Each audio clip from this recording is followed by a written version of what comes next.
24 വയസ്സുള്ളൊരു പെൺകുട്ടി, സർക്കാർ ഉദ്യോഗസ്ഥരായ മാതാപിതാക്കളുടെ ഏക മകൾ, പഠനത്തിൽ മിടുക്കിയായിരുന്ന മേഘ. ചെറിയ പ്രായത്തിൽ തന്നെ മേഘയ്ക്ക് നല്ല ശമ്പളത്തോടു കൂടിയുള്ള ഒരു ജോലി, അതും IB ഉദ്യോഗസ്ഥയായി. മാസം 1.5 ലക്ഷം രൂപ ശമ്പള ഇനത്തിൽ മാത്രം കയ്യിൽ കിട്ടും. സർവ്വസ്വാതന്ത്ര്യവും മാതാപിതാക്കൾ നൽകിയിരുന്ന ഒരല്ലലുമില്ലാതെ നോക്കിയ ഏക മകൾ റെയിൽവേ ട്രാക്കിൽ ഇതാ നീണ്ടു നിവർന്നു കിടക്കുന്നു. കൈവിറയലോടെ നിസ്സഹായനായി ലോക്കോ പൈലറ്റ് ആ ദൃശ്യം കണ്ടുനിന്നതേയുള്ളൂ. തീവണ്ടിയുടെ ട്രാക്ക് വീലുകൾ കയറിയിറങ്ങി അവൾ ചിന്നിച്ചിതറി. സർവ്വസ്വാതന്ത്ര്യവുമുള്ള സമ്പത്തും വിദ്യാഭ്യാസവും സൗന്ദര്യവുമുള്ള ഒരു പെൺകുട്ടി തന്റെ ജീവിതം ഇങ്ങനെ ഒരു കാരണവുമില്ലാതെ നശിപ്പിക്കാൻ എന്തായിരുന്നു കാരണം? അവൾക്ക് അവസാനമായി എത്തിയ ഒരു കോളായിരുന്നു.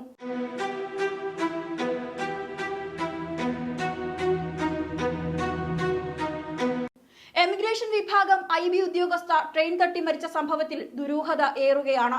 ഇന്നലെയാണ് തിരുവനന്തപുരത്തെ IB ഉദ്യോഗസ്ഥ മേഘയെ പേട്ട റെയിൽവേ ട്രാക്കിൽ മരിച്ച നിലയിൽ കണ്ടെത്തിയത്. മേഘ നൈറ്റ് ഡ്യൂട്ടി കഴിഞ്ഞ് ഇന്നലെ രാവിലെ ഇറങ്ങിയതായിരുന്നു. തിരുവനന്തപുരത്തേക്ക് വരികയായിരുന്ന ജയന്തി ജനത എക്സ്പ്രസ് ഇടിച്ചാണ് മേഘ മരിച്ചത്.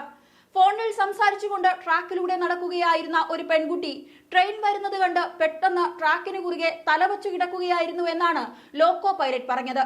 ആ സമയം അത് കണ്ടു നിൽക്കാനേ ലോക്കോ പൈലറ്റിന് കഴിഞ്ഞുള്ളൂ. അതുകൊണ്ട് തന്നെ ആ സമയം മേഘ ആരോടാണ് സംസാരിച്ചത് എന്ന അന്വേഷണത്തിലാണ് പോലീസ്. അപകടത്തിൽ മേഘയുടെ മൊബൈൽ ഫോൺ പൂർണ്ണമായും തകർന്നതായാണ് റിപ്പോർട്ട്. സൈബർ സെല്ലിന്റെ സഹായത്തോടെ വിവരങ്ങൾ ശേഖരിക്കാനാണ് പോലീസ് ഇപ്പോൾ നീക്കം നടത്തുന്നത്.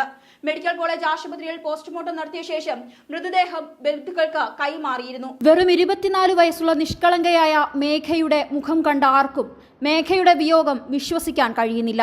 കാരണം അത്രയ്ക്ക് ബുദ്ധിമതിയായ ഒരു പെൺകുട്ടി, അതും ഇന്റലിജൻസ് ബ്യൂറോയിലാണ് മേഘ ജോലി ചെയ്യുന്നത്. ഇത് പറയുമ്പോൾ തന്നെ ഏറ്റവും ഇന്റഗ്രിറ്റി ഉള്ള, രാജ്യത്തിന്റെ സുരക്ഷ പോലും കയ്യിലുള്ള ഒരു ഉദ്യോഗസ്ഥ, അല്ലെങ്കിൽ അത്തരത്തിലുള്ള ഉത്തരവാദിത്വമുള്ളൊരു ഉദ്യോഗസ്ഥയായി ഈ ചെറിയ പ്രായത്തിലെ എത്തിയൊരു പെൺകുട്ടി എന്ന് തന്നെ പറയേണ്ടി വരും. എങ്കിൽ എത്ര കഴിവുറ്റൊരു പെൺകുട്ടിയാണ് ഈ ആത്മഹത്യക്കായി ഇറങ്ങിയത്. പ്രത്യേകിച്ച് ഗവൺമെന്റ് ജോലിക്കാരുടെ ഒരേ ഒരു മകൾ, സർവ്വസ്വത്തിനും അധികാരി. ഇതിനേക്കാൾ കൂടുതൽ ഒരു പെൺകുട്ടി ഈ പ്രായത്തിൽ ഇനി എന്ത് നേടാനാണ്? ഇതിനേക്കാൾ കൂടുതൽ ഒരു പെൺകുട്ടി ഈ പ്രായത്തിൽ ഇനി എന്ത് നേടാൻ?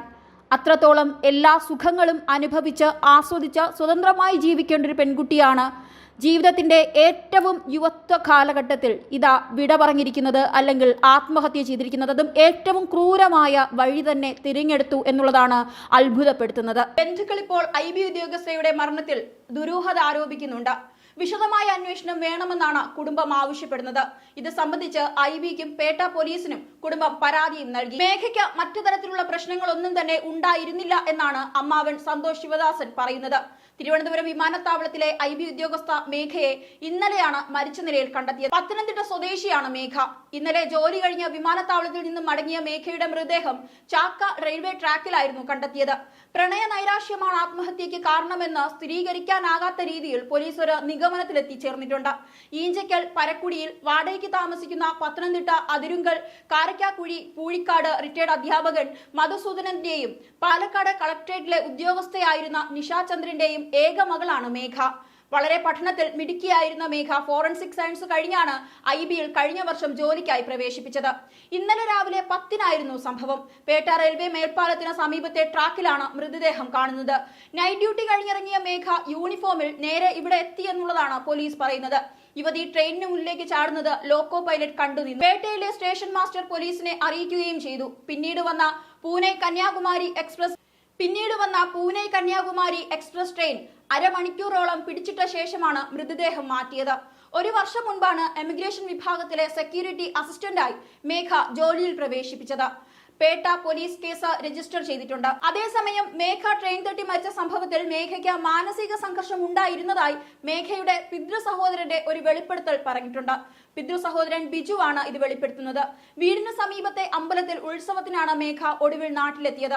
മരണം സംബന്ധിച്ച് ശരിയായ അന്വേഷണം നടത്തണമെന്നാണ് ബിജു ആവശ്യപ്പെടുന്നത്. അതേസമയം തന്നെ ഇന്നലെ രാവിലെ മകൾ തന്നെ ഫോണിൽ വിളിച്ചിരുന്നുവെന്നും എന്നാൽ ആ സമയത്തൊന്നും തന്നെ മനസ്സിൽ വിഷമമുള്ളതായി തോന്നിയിരുന്നില്ല എന്നുമാണ് മേഘയുടെ അച്ഛൻ പറയുന്നത്. ഫോണിൽ വിളിച്ചിട്ട് ട്രാക്കിലേക്ക് പോയത് എന്തിനാണെന്ന് അറിയണം. സംസ്കാര ചടങ്ങിന് ശേഷം IBക്ക് പരാതി നൽകാൻ ഒരുങ്ങുകയാണ് മേഘയുടെ പിതാവ്. തിരുവനന്തപുരം വിമാനത്താവളത്തിലെ എമിഗ്രേഷൻ വിഭാഗത്തിലെ ഉദ്യോഗസ്ഥയായിരുന്ന മേഘ നൈറ്റ് ഡ്യൂട്ടി കഴിഞ്ഞ് ഇന്നലെ രാവിലെ വിമാനത്താവളത്തിൽ നിന്ന് ഇറങ്ങിയിരുന്നു. തിരുവനന്തപുരത്തേക്ക് വരികയായിരുന്ന ജയന്തി ജനത എക്സ്പ്രസ് ഇടിച്ചാണ് മേഘ മരിച്ചത്. ഫോണിൽ സംസാരിച്ച ട്രാക്കിലൂടെ നടക്കുകയായിരുന്ന മേഘ ട്രെയിൻ വരുന്നത് കണ്ട് പെട്ടെന്ന് ട്രാക്കിന് കുറുകെ തലവച്ച് നീണ്ടു നിവർന്ന് കിടക്കുകയായിരുന്നു എന്നാണ് ലോക്കോ പൈലറ്റ് നൽകിയ മൊഴി. സംഭവ സമയം ആരോടാണ് ഫോണിൽ സംസാരിച്ചതെന്നുള്ളതാണ് പോലീസ് ഇപ്പോൾ പ്രധാനമായും പരിശോധിക്കുന്നത്. മേഘയുമായി അടുത്ത ബന്ധമുള്ള ഒരാളായിരുന്നു ഫോണിൽ എന്നുള്ളത് സൂചനകളുണ്ട്. ഫോൺ വിളിയുടെ വിശദാംശങ്ങൾ പുറത്തു വന്നാൽ മരണത്തിലെ ദുരൂഹതകൾ നീങ്ങും. ട്രെയിൻ തട്ടി ഫോൺ പൂർണ്ണമായും തകർന്നതിനാൽ സൈബർ പോലീസിന്റെ സഹായത്തോടെ മാത്രമേ ഇനി വിവരങ്ങൾ ശേഖരിക്കാൻ കഴിയൂ എന്നുള്ളതാണ് പോലീസ് പറയുന്നത്. എന്തായാലും വെറും 24 വയസ്സുള്ള മേഘയുടെ ആത്മഹത്യ എല്ലാവരെയും ഒരുപോലെ ഞെട്ടിച്ചിരിക്കുകയാണ്. വളരെ ചെറിയ പ്രായത്തിൽ തന്നെ IB ഉദ്യോഗസ്ഥയായി ലഭിച്ച ഒരു മകൾ, സർക്കാർ ഉദ്യോഗസ്ഥരായ മാതാപിതാക്കളുടെ ഏക മകൾ, സമ്പത്തിനോ വിദ്യാഭ്യാസത്തിനോ ജോലിക്കോ അത്തരത്തിൽ സൗന്ദര്യത്തിനോ ഒരു കുറവുമില്ലാതിരുന്ന ഒരു പെൺകുട്ടി സ്വന്തം ജീവിതം അവസാനിപ്പിക്കാൻ തീരുമാനിച്ചത് എന്തുകൊണ്ടാകാം? ഒരു പെൺകുട്ടിക്ക് സന്തോഷിക്കാവുന്ന അല്ലെങ്കിൽ അവരുടെ ജീവിതത്തിൽ എല്ലാം നേടി എന്നുള്ള തരത്തിലാണ് ഈ 24 വയസ്സുകാരി ഈ ഒരു നിലയിലെത്തിയത്. എന്നിട്ട് പോലും ഒരു സംതൃപ്തിയില്ലാതെ അല്ലെങ്കിൽ അത്തരത്തിലുള്ള ഒരു ചിന്ത വരാനുള്ളൊരു കാരണം എന്തായിരിക്കും എന്നുള്ളത് നോക്കി തന്നെ അറിയണം.